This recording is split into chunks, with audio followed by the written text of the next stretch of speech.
who you referenced at the top of the show, he did a tweet which even I recalled. I like Cenk a lot, but he called the Ayatollah courageous because he hadn't gone on his knees to Israel.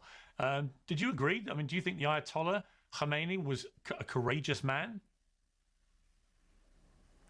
Well, he never capitulated to the Israelis, and we live under a government where, regardless of which party is in power, is on its knees on behalf of Israel. So I understand what he's talking about. He's talking about government leaders, a country's leader in the case of Iran. As much as I did not agree with the Ayatollah, I'm not a religious person, and I certainly don't like extremism or supremacy of any kind. The fact of the matter is he didn't embarrass his people by getting down on his knees to pleasure Israel, as our leaders here in the United States do. So I understand the point that he was trying to make. And I think if you talk to a lot of Americans, they are embarrassed by the fact that our leadership rarely represents our best interests and seems to prioritize the best interests of Israel in every instance. And I think that what we're experiencing right now is a good example of that. But this is an Ayatollah who only a few weeks ago slaughtered 30,000 of his people to repress them from protesting. That number's not confirmed, so you regurgitating it is very questionable, Piers. Where'd you get that number from? Well, how many do you... Okay, well, how many do you think were killed? We don't know the exact number, but to say that 30,000 people were slaughtered during those short weeks is ridiculous to me. Iran has put out specific names of individuals who have been killed, and it's around 3,000. We don't know what the exact number is, but you really think 30,000 people were killed? You're not going to question that at all? 30,000? Well, I'm curious, if you don't think it's 30,000, how many do you think it was? I don't know the exact number.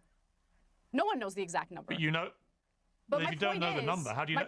Well, hang on. You don't have to agree with the regime. Hang on a second. I've said multiple times. I'm not going to hang on for a second. I've said multiple times. I don't agree or like the regime in Iran. That doesn't mean that it's untrue that they never capitulated to what Israel demanded of them. Whereas here in the United States, we literally spill blood and use our treasure on behalf of Israel. That's the point that Cenk was trying to make. And I think it's a pretty accurate point. Okay, you can make that point. I'm questioning the... Hang on 1 second, please. I'm questioning the use of the word courageous about a ruthless, despotic monster. And I'm curious why you are so confident it's not 30,000 people who were killed, but you have no idea how many people were killed. How can you be sure it wasn't 30,000? No, I don't. I don't know how many people were killed. You don't know how many people were killed. Right, so you don't know it wasn't 30,000. The highest number you've heard is questionable to say the least. Especially when you know that Mossad was on the ground, there were armed terrorists on the ground, security forces were killed during those shootings. Look, the hyena's laughing again. Anyway, but to just regurgitate the number that is being perpetuated by the Israelis is ridiculous to me. We don't know the exact number, so rather than regurgitate it, we can say that there was a high casualty count. We don't know the exact number. It's that simple. But you used to regurgitate the numbers. Hang on 1 second. Hang on. Let me finish. You did regurgitate, Anna, with respect, all the numbers given to you by the Hamas-run health authority of Palestinian casualties without any hesitation. And which is confirmed by the Israelis, Piers. Confirmation. That was confirmed by the Israelis. You know that, right? They were broadly confirmed eventually. But my point is, you seem very, very keen. They were not. Because the Hamas-run health ministry is very careful. Here's my point. Anna, here's my point. I don't understand your apparent keenness to downplay the ruthlessness of the Ayatollah or Cenk's enthusiasm for calling this guy courageous. I'm not downplaying it. I'm just not going to regurgitate Israeli propaganda as you're doing right now, Piers. Piers, can I have a word? Jonathan Conricus. Yeah, Jonathan, Yeah, I mean, since my country has been mentioned so many times by people of questionable moral backgrounds and motivations, I'd like to say a few things about my perspective. Oh, that's rich coming from a guy who defends the slaughter, Anna, the mass slaughter of innocents. I didn't interrupt you. I didn't use bad language like a little girl like you did. So please, stay in your lane. I didn't interrupt you and stay out of mine. Make your point. Hurry up.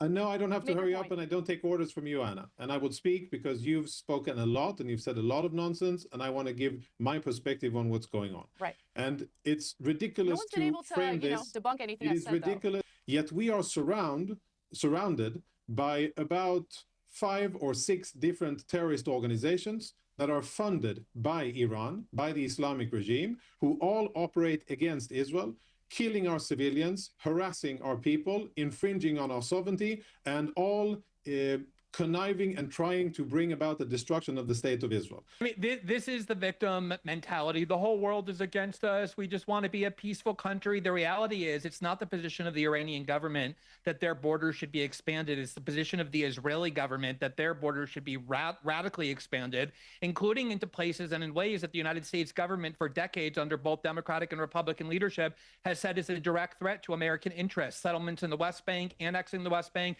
moving into Gaza, bombing Lebanon, expanding into Lebanon. This is the fanatical, expansionist, nuclear-armed, dangerous power in the Middle East that the United States pays for, that American soldiers die for.